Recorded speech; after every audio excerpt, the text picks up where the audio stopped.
Ah, the Dracolich, the best type of lich in existence. What could be more fun than taking an ancient evil dragon and combining it with the powers of a lich?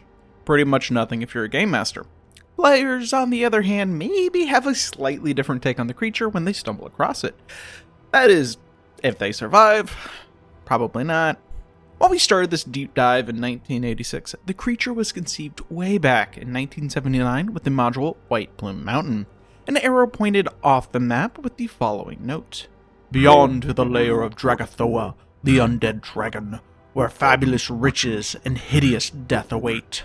Next to this ominous note is a picture of a foreboding skeletal dragon. While that's all we get, it lays the groundwork to introduce the Dracolich in a few years. First found in the first edition of Dungeons & Dragons, the Dracolich is featured in Dragon number 110, released in June of 1986, in the article The Cult of the Dragon by Ed Greenwood. The Dracolich begins with an evil cult whose mages are attempting to take over the world. It seems quite apropos for an undead creature to have its origins with an evil cult focused on utter world domination. Besides, we all know at this point that evil wizards are constantly plotting and scheming, creating such horrible monsters like the owlbear and Hookor. This cult was first formed by Sam Master, a wizard turned lich turned destroyed by a group of paladins who fought and destroyed him in the gates of hell. Sam Master wanted dragons to rule the world, but based on the text in the book Chronicle of Years to Come, there were to be no rulers but the dead. Obviously, this means that if a dragon isn't dead, it can't be the ultimate ruler. While some might be stymied by such a clause, not the followers of Sam Master, who seized upon the idea to create dead dragon overlords. Of course, no plan doesn't have a few hitches along the way, and the cult has its fair share of problems. First, this has never been done before, and, as you might guess, there are not a lot of volunteers willing to let some crazy people murder them and maybe grant them undeath. Second, it means allowing these cultists into your home where you keep your treasure hoard and all your favorite things. Third, these cultists are walking around with +2 Dragon Slayer swords and all sorts of weird poisons, not really helping their cause, that they are just helping and not here to slay you. So like any organization with a supply problem, they just had to create their own demand by trapping dragons and forcing them through the transformation whether they like it or not.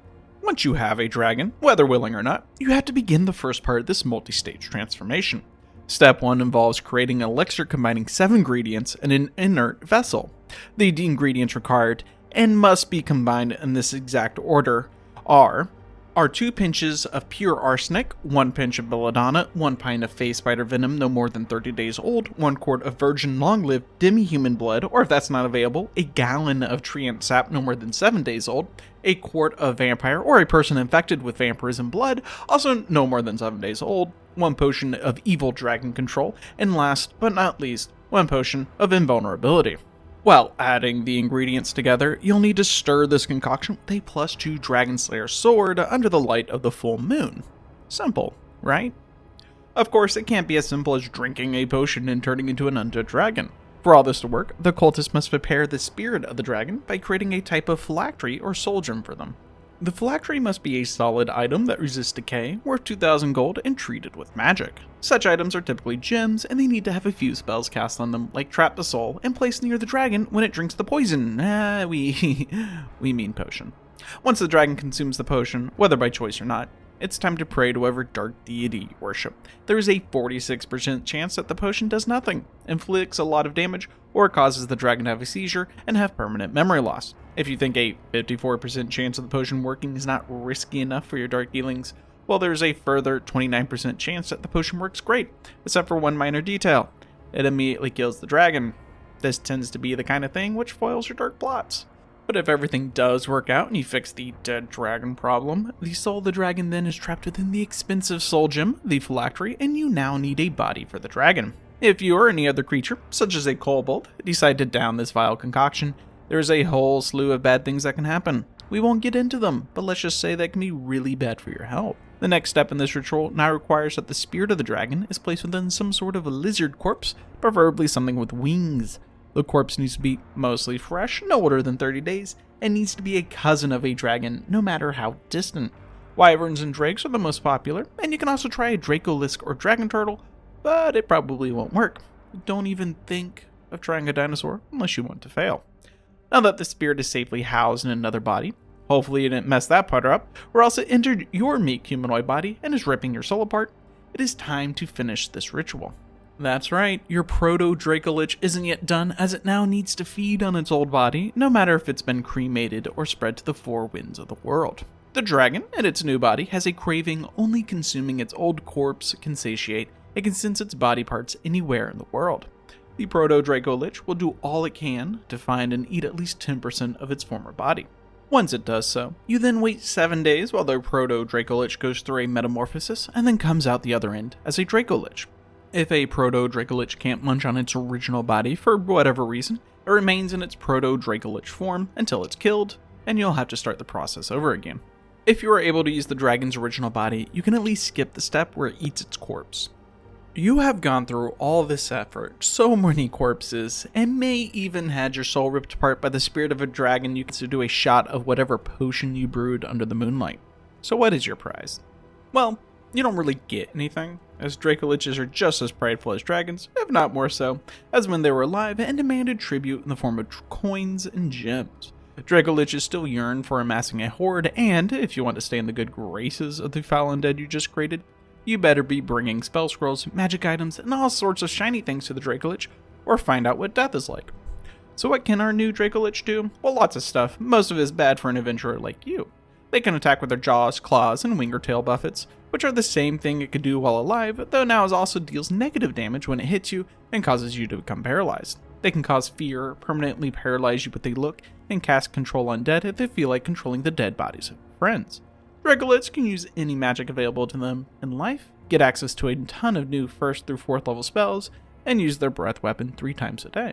If that wasn't bad enough, they are seemingly immune to every type of attack or effect like charm, sleep, enfeeblement, polymorph, cold, electricity, insanity, and death spells. They are also immune to potions or items of dragon control, cannot be poisoned, paralyzed, held, or be turned by a cleric. They retain their keen senses from when they were alive, they are fearless in victory, and finally, they never need to eat. Basically, they are just like a living dragon, except immune to all the normal things you would do to a living dragon to make it dead. One last stop for this edition comes from Dragon number 134, released in June of 1988, with the article Lords and Legends by William Simpson. In our introduction, we talked about how Dragathoa is name-dropped in White Plume Mountain, but we don't have much else to go on. This article provides information and a stat block for the fearsome Dragathoa. Once a red dragon consort of Tiamat, he was one of Tiamat's fiercest warriors. Unfortunately for Dragathoa, murdering another dragon is a no-no, and so Tiamat ordered his death. All of Tiamat's followers eagerly obeyed, as it meant they might take over his close position to her, and Dragathoa was killed. Of course, that can't be the end of our story, as Dragathoa was quite smart and had contacted an unnamed deity to renew his life if he should die. While Dragathoa probably meant to be returned to life, the deity thought it'd be better if he was an undead dragon. Sometimes you need to be more specific with the help. Found in the 2nd edition Monstrous Manual, released in 1993, the Dracolich largely looks and acts the same as the previous edition. Without getting too deep into it, the basics of creating such a creature require esoteric potion ingredients, forcing the dragon to drink the weird potion, trapping their soul in a gem or similar vessel, and then pushing the soul into a suitable body for the dragon to then devour its previous body and become a true Dracolich. The most exciting change about all this now is there's a 50% chance that if you go through all of that work, you'll be rewarded with a Dracolich who will surely demand you give it fealty instead of just a dragon corpse you have to figure out what to do with. So let's say that somehow you are facing a Dracolich. Maybe you forced it into lichdom and now is upset with you, or maybe you just happen to have stolen some of its treasure and now it's hunting you down. Regardless of why you're being attacked, you are being attacked and we shouldn't be blaming you, the victim, in the situation. Obviously the Dracolich is to blame, and we are here to tell you how to survive. A Dracolich isn't all that different from the dragon it was in life, attacking and killing you the same way it would if it was that original dragon. It is now just immune to a bunch of effects and damage types, and is also undead. So to beat a Dracolich, all you have to do is the same thing you would do if the dragon was living. While that might not be super helpful, unfortunately for you, these dragons are not given any new weaknesses to make up for all their immunities and defenses. Though this brings the question of what exactly a Dracolich looks like. A common misconception regarding the Dracolich is that they are these horrifying skeleton dragons, and the artwork for them often shows them like that. In actuality, the appearance for most of them is the same as when they're alive, and the only way to really know if they are Dracolich is if you ask them or notice they have a best friend wizard they seem bonded to. A Dracolich has a special connection to the wizard responsible for their transformation, and they often live within a few miles of one another, aiding each other if one is attacked. If our previous mention of a dragon-loving cult piqued your interest, we recommend finding a copy of our next sourcebook, Cult of the Dragon, released in 1998. This 130-page book goes over the history of the Cult of the Dragon, the formation of the first Dracolich, and Sam Master's role in all of this, and more information than you could ever need about dragons and how to properly be a cult. Most of the information isn't about the cult itself, but there are several other tidbits to glean. A mighty evil dragon named Chargrelaire was the first dragon to successfully undergo the transformation process to become a Dracolich. Being first has its perks, as it went on to become the most powerful Dracolich that graced the lands of Faerun. Other infamous Dracoliches are mentioned, including Algladix, Kistarianth the Red, and Malagris, who are all quite terrible and frightening in their own right. If you're wanting a few more undead dragons to fill the halls of your Dracolich, get ready for Dragon number 234, released in October of 1996, which features a slew of other undead dragons. In the article, The Draconomicon, written by Jamie Nosal, we get to see what dragons would look like if they were zombies, skeletons, ghouls, mummies, vampires, wights, and so much more. Of course, these undead Draconians can't hold a match to the power of a Dracolich, but it's cute that they're trying. This magazine also includes the article The Creeping Doom by Ed Greenwood. It tells the tale of Darkathoth, known as the Creeping Doom, who's a Dracolich who desires to combine the powers of all evil dragons, absorb their abilities, and then find a suitable mate to create a race of super Dracoliches. Almost every powerful mage in the land understands the disastrous consequences of such a plan, though we are quite proud of Darkathoth for having big dreams. The problem with Darkathoth's plan, though, is that other people don't want to see that happen, which is where some adventurers come together and storm his lair. If they do so, they'll find he has breath weapons of 3 dragon types, tons of unique powers and spells, and his lair is loaded with more traps than a devil's contract. While it's probably foolhardy to take down Darkathoth, we can only imagine the immense riches one could find in his treasure hoard. The Dracolich is first found in the 3rd edition Forgotten Realms campaign setting, released in 2001, and is later shown off in the Draconomicon Book of Dragons, released in 2003. We are miffed that the Dracolich appears in none of the 5 monster manuals for this edition. We have only witnessed this level of disrespect to the Flump, who was just an April Fool's gag in 4th edition. Still, not all is lost in this edition, as the Dracolich is still just as terrifying as one would expect from such a powerful undead dragon. The Forgotten Realms campaign setting provides much of the same information regarding the creation of a Dracolich and the Cult of the Dragon. There is also a short adventure featuring an adult green dragon named Azerfax, who was transformed into a Dracolich. Some mean old adventurers decide to ransack his lair and kill Azerfax and all the undead minions who are hanging out at his pad. Luckily in this edition, it is spelled out that if a Dracolich's physical form is destroyed, the spirit of the dragon retreats to the original phylactery that was made for it when it became a Dracolich. Unlucky for all Dracoliches everywhere, they are stuck in that phylactery until a dragon-like corpse is brought within 90 feet of them, meaning they better have a nice supply of corpses within range or else be stuck in a gym for untold centuries. In the Draconomicon, it talks about why some dragons might like the idea of being a Dracolich, as there are 3 options for an ancient dragon as they enter the twilight of their existence: departure, guardianship, and Dracolichdom. Departure is pretty straightforward, as the dragon spirit departs its body. Guardianship entails the dragon transforming itself into a part of the landscape, such as a mountain, swamp, graveyard, or grove. Of course, what we are interested in is Dracolichdom. The process remains the same: evil spellcaster, foul potion, phylactery, and the corpse of a dead reptile. The end result is a Dracolich, and its powers and abilities remain scary. In addition, we get a bit more information about the Proto-Dracolich. A Proto-Dracolich comes into being when a Dracolich's spirit possesses a body other than the corpse created when the dragon consumed its dose of Dracolich brew. A Proto-Dracolich has the mind and memories of its original form, but only the hit points and immunities of a Dracolich. They can neither speak nor cast spells or use their breath weapon. It will only become a full Dracolich if it eats 10% of its old living dragon body, which might be hard to find after a few hundred years as a Dracolich. If it does consume its old body, then it just waits around for up to 8 days as it slowly reassembles itself. Dragathoa also makes an appearance in this edition in dungeon number 134, released in May of 2006 within the Age of Worms adventure path. The penultimate installment of this adventure has a party of powerful adventurers reaching 20th level and fighting dozens of horrifying monsters, all culminating in an epic encounter with Dragathoa, a CR-27 Dracolich who has been trying to usher in the Age of Worms alongside his ally, Caius. While there's still another installment after this one, against Caius itself, the party can rest easy knowing that they defeated a Dracolich that has survived for more than 2,500 years, putting an end to its reign of terror. Our final resource for this edition features The Ecology of the Dracolich, written by Richard Pett and Greg A. Vaughn in Dragon number 344, released in June of 2006. While the creation of a Dracolich still involves crazy cultists, the most agreed upon origin story is that Falazur, the Night Dragon, made the first Dracoliches. The first known Dracolich is our old friend Drakothoa, a consort of Tiamat, who pledged to serve Kias, the god of undeath, in return for becoming an undead dragon of incredible power. Why would dragons want to become a Dracolich? Some argue that those that chose this route are quite insane. Others say that dragons are such narcissistic and ego-driven creatures, they can't accept that they'll eventually die like all other living things. Finally, others say dragons' unquenchable thirst for gold, gems, and everything shiny drives them to live forever and to strive to have the best and biggest hoard. This article also touches on the creature's physiology. A Dracolich doesn't need to sleep, which should be obvious to everyone since a Dracolich is undead. We all know that Dracoliches don't need to eat, but that won't stop them from munching on you. Even though they are dead, they remember the meaty taste of barbarian flesh, so they may try to recapture its delicious flavor. Lastly, there is no need for a Dracolich to find a mate since they are magically created creatures, which means that you don't have to worry about stealing another dragon's inheritance when you destroy the Dracolich and keep its hoard for yourself. In 4th edition, the Dracolich has finally made it into the first monster manual, released in 2008, where it should have been all this time. They are described as a dragon that figured being undead would be a great way to satisfy its need for more power and more treasure.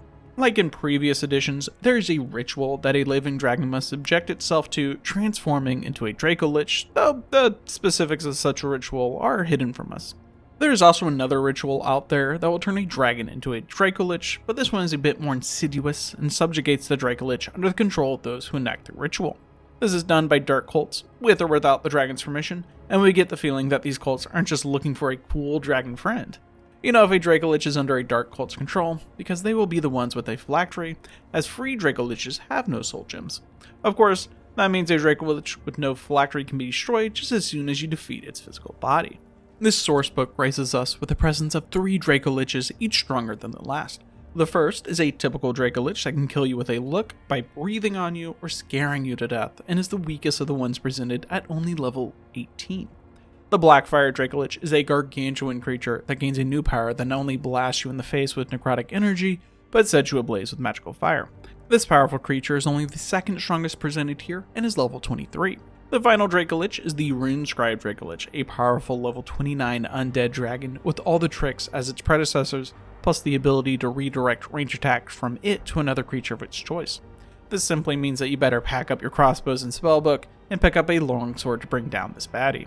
If 3 Dracoliches aren't enough to satisfy your craving for the dark and depraved, the Draconomicon Chromatic Dragons, released in 2008, is here to help with 4 more Dracoliches. These Dracoliches don't follow the traditional paths for Dracolichdom, but rather have ended up there in different ways that make it difficult to say that they are truly Dracoliches. The first one, the Bone Mongrel Dracolich, is created by gathering the bones of several dead dragons and performing a ritual over them, causing this horse-sized skeletal beast to be formed. It has a glimmer of intelligence, but hates the unlife it is forced to live, seeking its destruction by attacking any creature it comes across. Then there are the Stoneborn Dracolich, which are fossilized dragon bones that are unearthed, and a spark of magical life is returned to them. They can unleash a stony breath weapon, and their tail has a large stone cudgel at the end, making them dangerous from both ends. If you are wanting to join an exclusive club of Dracoliches, then the Ice Rot Dracolich is only for white dragons who sought a ritual or location, it is unclear which, known as the Heart of Absolute Winter. They seek to extend their life through the power of winter and can often be found accompanied by their white dragon children that they protect and still strong enough to survive on their own. The final Dracolich invades our dreams and is known as the Dream Breath Dracolich. The Dream Breath haunts the dreamscapes where all dreamers go while they sleep, tormenting and consuming as they please as they seek the Heart of Dream where they might bask in its power. Of course, this path to becoming a Dracolich is solely for those evil dragons, largely chromatic dragons, who are seeking life after death. For good dragons, often metallic dragons, they have their ways of cheating death by utilizing the elemental energies within themselves. In Draconomicon Metallic Dragons, released in 2009, we can find the Hollow Dragons, who are metallic dragons that have become magical constructs with an animating spirit that controls the empty shells of their dragon-scaled bodies. While Dracoliches rely on shadows and undeath, the metallic dragons rely on elemental energies to further their life. The process to become a hollow dragon involves the dragon channeling the elemental magic within the core of its body, how it uses its breath weapon, and using it to destroy the muscle, bone, and organs within its body, leaving only its hide and scales behind. It appears as it did in life, but now only its cracked hide and scales remain, with glimmering elemental energy peeking through the crack in its ancient hide. These creatures stick to isolation, preferring to continue their studies far from others, though a few who have gone through this process become evil, subjugating others beneath their claws. There are plenty more Dracoliches that appear in various magazines and sourcebooks, but they repeat a similar stance. Dracoliches are evil beings who wish to delay the inevitable death and seek life through undeath and shadow magic.